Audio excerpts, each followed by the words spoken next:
Can I just talk about P.L. Travers? Emma, I assume when you were offered this role, you would think, well, how could I not take this?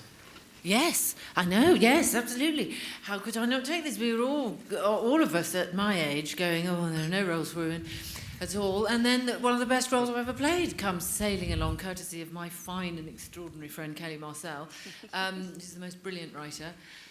I mean, it was one of those, read the first page and go, I'm in. I'm in, yes, okay, I'll do it. You don't have to pay me. They did. They insisted. But they paid me in chocolate and stuffed toys. Slightly bitter about that. Well, I'm delighted they paid you. Let me just move over to Tom Hanks. We can't keep you away from London, Tom. You know, you were here for the beginning, you're here for the closing. I think that's a record. Was there... I've been sleeping in a sleeping bag behind a tea shop by the Serpentine in Hyde Park for the last week and a half. The rain almost killed me. He rehearsed that joke 5 minutes ago. It is Serpentine. Worked really well then. Oh, thank God. Thank God. I'm sorry, I interrupted your fascinating question. No.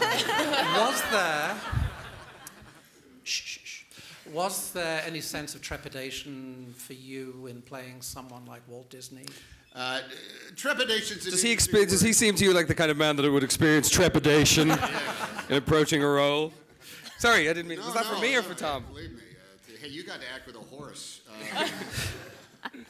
Me? I don't know what that meant exactly. No, You're referencing me, I don't know. My lovely wife, Ruth Wilson, by the way. I'm not trying to dodge the question. I swear to God, I'm not. There was a responsibility, let me put it that way, which is different than trepidation. It's without a doubt, it's a substantial gauntlet to throw down. I grew up where Walt Disney was ubiquitous in our lives as Uncle Sam and Smokey the Bear, and the combination of the President of the United States and Mickey Mouse himself. So I felt as though there was going to be quite a distance to go, and I had not a clue as to where to begin outside my own memories. And that led to a substantial, there's a lot of video out there, there's a lot of audio that you can listen to. Unfortunately, it's mostly Walt Disney performing as Walt Disney. So when you could find those moments where we're just talking in this natural cadence about something other than the new exciting realm of Tomorrowland, which will be opening at Disney, that was worth its weight in gold. And I had some access to that thanks to Diane Miller Disney, his daughter, and the fabulous museum that she has established in San Francisco. Okay, thank you. John Lee Hancock next to me. How did you come to be introduced to this project, and once you saw it, did you think it was a no-brainer? I was trying to set up another movie. I do adult dramas, and so it takes about 10 years to get them made usually. So I was trying to get another one set up that had fallen apart several times, and the script came across the desk for me to read, and I was told that it was quite good, and I knew that it was about the behind the scenes, the making of Mary Poppins, and I thought, well, I like Mary Poppins. I'm not somebody that watches it every year, so I'm probably not the right person for this. And eventually my agent told me that I should definitely read it, if only for the pleasure of having done so. And I picked it up and was just enthralled again with Kelly's words. And I felt like, even though I'm, a Texas guy from a refinery town, I felt inside the story, and it was one that I desperately wanted to tell. Then I had to get the job, so I had to go in and pitch my take on it, talk about the movie, and thankfully met Alison Owen there in that meeting, and I got hired. I don't know how, but thank God. I'm going to move to Alison next. Alison, I can't even see you. I'll ask you this question without looking at you because you're such a long way away. There's obviously a problem in making a movie about a Disney film with Disney songs, about a studio, about a corporation. Did you expect a lot of problems from Disney, and were they forthcoming? I think Kelly and I didn't know quite what to expect when we were developing the project, and certainly from its inception there was a question about, well, how much of the clips of the songs do we use? How much intellectual property rights are we going to play fast and loose with here? And Kelly at one time was like, well, do I tiptoe around them? Am I trying to use as little as possible, or do we just throw caution to the winds and make the best story that we can? And I think she was steering me in a certain direction, and I went in that direction and said, let's just go for it. And they're either going to let us do it, in which case we might as well make it the best it possibly can be, or they'll shut us down, in which case it doesn't matter how much or little we use.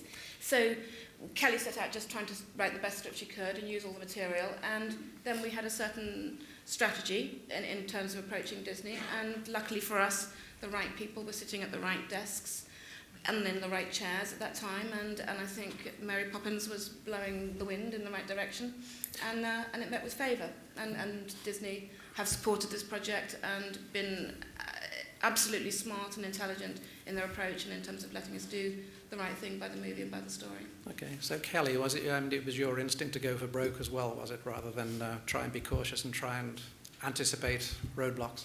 Yeah, absolutely. I really felt like you couldn't tell a story about the making of Mary Poppins without using the songs and using Walt Disney and, just really throwing it all at the script.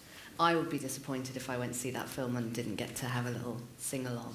So I think we knew that that's what we were going to do from day one. And I think if Alison hadn't said, just go for it, not sure I would have known how to write it or known what to do with it. It was definitely my instinct to go mad with it.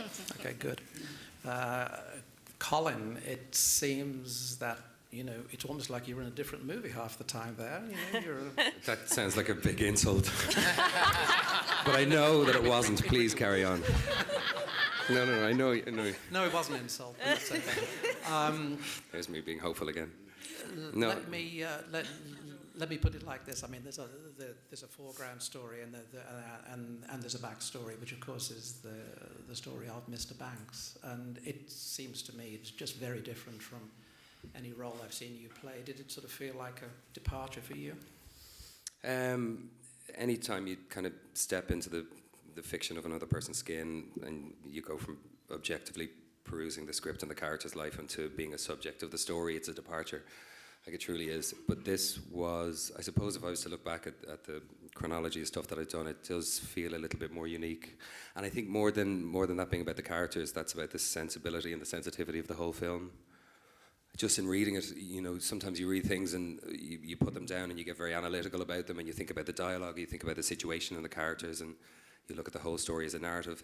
This defied any kind of analysis. It was just moving from start to finish and funny at turns. So I loved the character, but even more than the character, because through the years I just seem, I feel that it's really nice to be part of things that work and things that affect people. And so the whole becomes greater, than the parts that make it, really, and that becomes more apparent to me through the years. So I was like Emma. I mean, I literally did read the first page because it came down, and then we heard my voiceover was like, yes, it's my film. I'm in. And then I was like, what do you mean I'm not the protagonist? I'm a protagonist? What do you mean I'm Emma Thompson's father? Yeah. So, yeah. I've got one more question for anyone who wants to answer it, and then I'll open it to the audience. Have any of you seen the film Mary Poppins since you made Saving Mr. Banks, and does it feel different now you understand the sort of backstory of it? The first night we were all together in LA, Cole had us all over to his gaff and showed Mary Poppins. That's the last time I saw it, actually. And we all sat there marvelling at it and going, oh my God, look at this bit, and I've forgotten that bit. And then, oh my God, it's so long. Because we were there for days, it seemed. But it's extraordinary. I mean, it is an extraordinary piece of filmmaking. In prep, Kelly and I went through how many times, scene by scene, just saying, is there some little twinkle we can put in this for people that are real fans of the movie that won't obstruct the plot or the tone of the theme, just little nuggets for people that are big fans, and so there are a bunch of them in there. Yeah, there's quite a few. It was lovely. Don't tell them what they are. No, We won't. never.